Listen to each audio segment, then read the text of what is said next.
तो जय हिंद फ्रेंड्स, आप सभी कैसे हैं। आशा करते हैं आप सभी अच्छे और स्वस्थ होंगे। इस क्लास में हम बात करेंगे मनोविज्ञान के एक महत्वपूर्ण सिद्धांत की, जिसका नाम है पावलो का अनुकूलित अनुक्रिया का सिद्धांत। और इस सिद्धांत से संबंधित सभी प्रश्न जो है वो शिक्षक भर्ती परीक्षा में अवश्य ही पूछे जाते हैं। तो यह जो है मोस्ट इम्पोर्टेंट टॉपिक रहने वाला है। इसका पहला और दूसरा पार्ट जो है आप चैनल से या फिर प्ले लिस्ट से जाकर देख सकते हैं। तो चलिए शुरू करते हैं इसको आगे। थर्ड पार्ट के लिए देखते हैं इसमें क्या कुछ है। तो आज हम जो है इसके अंदर बात करेंगे सिद्धांत जो है ये अनुकूलित अनुक्रिया का जो सिद्धांत है पावलो का, इस सिद्धांत की शैक्षिक उपयोगिता क्या है। तो इसमें कुछ पॉइंट्स आपको नोट कर लेने हैं। इनमें से भी क्या है कि सीटेट के अंदर काफ़ी बार कुछ जो है क्वेश्चन आ चुके हैं। तो हर एक पॉइंट को आपने नोटबुक में नोट कर लेना है। तो चलिए शुरू करते हैं इसमें। तो सिद्धांत की जो शैक्षिक उपयोगिता की अगर बात की जाए तो वो क्या रहेगी इसके अंदर।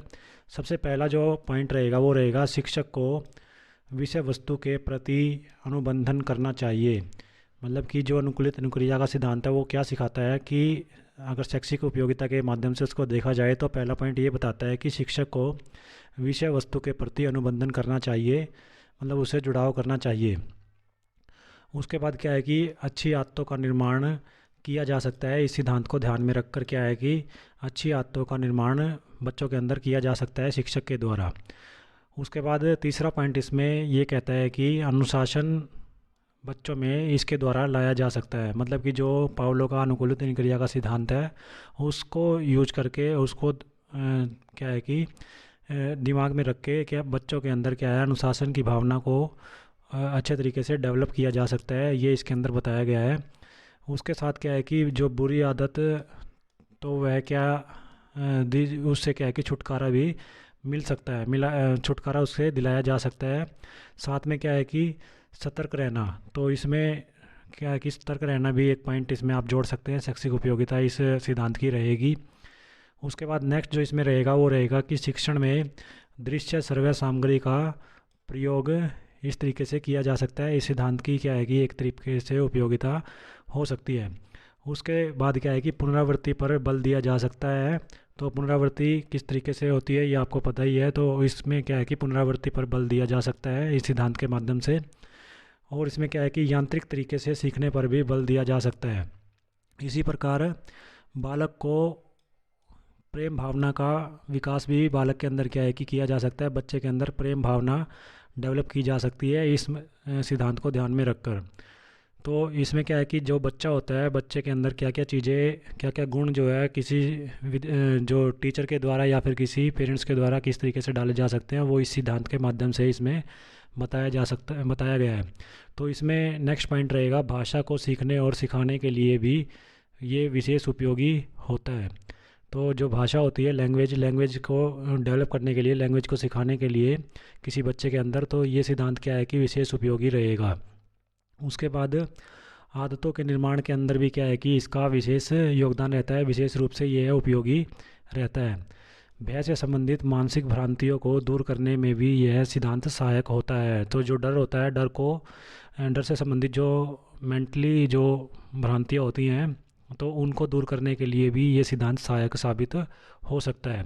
तो इस तरीके से ये पॉइंट्स क्या रहेंगे इस सिद्धांत के अकॉर्डिंग क्या है कि किसी शिक्षक के द्वारा या पेरेंट्स के द्वारा विद्यार्थी के अंदर डाले जा सकते हैं। तो काफ़ी चेंज जो है बच्चे के अंदर देखने को मिल सकता है। उसके बाद बात करते हैं हम इसमें कि ये जो सिद्धांत है इसके उपनाम क्या है, इसके जो अलग अलग नामों से किस तरीके से इसको सिद्धांत को जाना जाता है।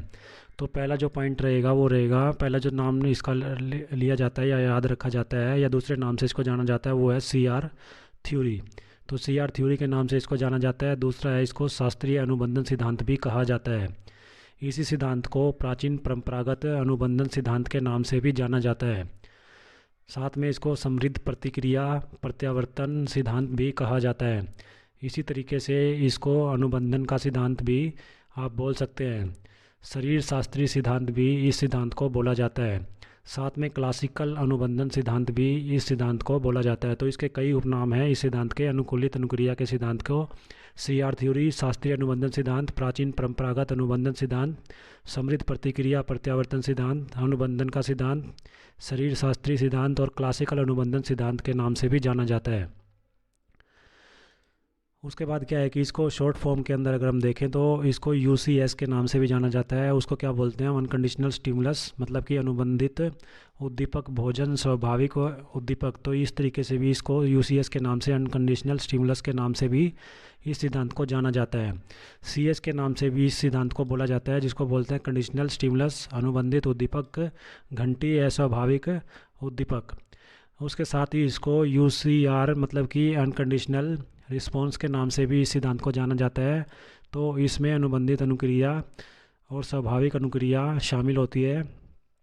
उसके साथ ही इसको सीआर के नाम से भी आप बोल सकते हैं। तो इसमें कंडीशनल रिस्पॉन्स जो है, अनुबंधित अनुक्रिया, लार और अस्वाभाविक अनुक्रिया भी इसके अंदर होती है। तो ये क्या है कि यूसीएस, सीएस, यूसीआर या फिर सीआर जो है, ये इसके अंदर क्रियाएं होती हैं। तो इनके नाम से भी इस सिद्धांत को जाना जाता है। यूसीएस मतलब कि अनकंडीशनल स्टिमुलस, उसके बाद सीएस जो होता है कंडीशनल स्टिमुलस, यूसीआर आपका अनकंडीशनल रिस्पॉन्स, और सीआर जो होता है वो कंडीशनल रिस्पॉन्स होता है। तो वीडियो को लाइक एंड शेयर करें, और सीटेट, केवीएस या दूसरे सभी टीचिंग एग्ज़ाम की तैयारी के लिए चैनल को सब्सक्राइब करना न भूलें। Thank you.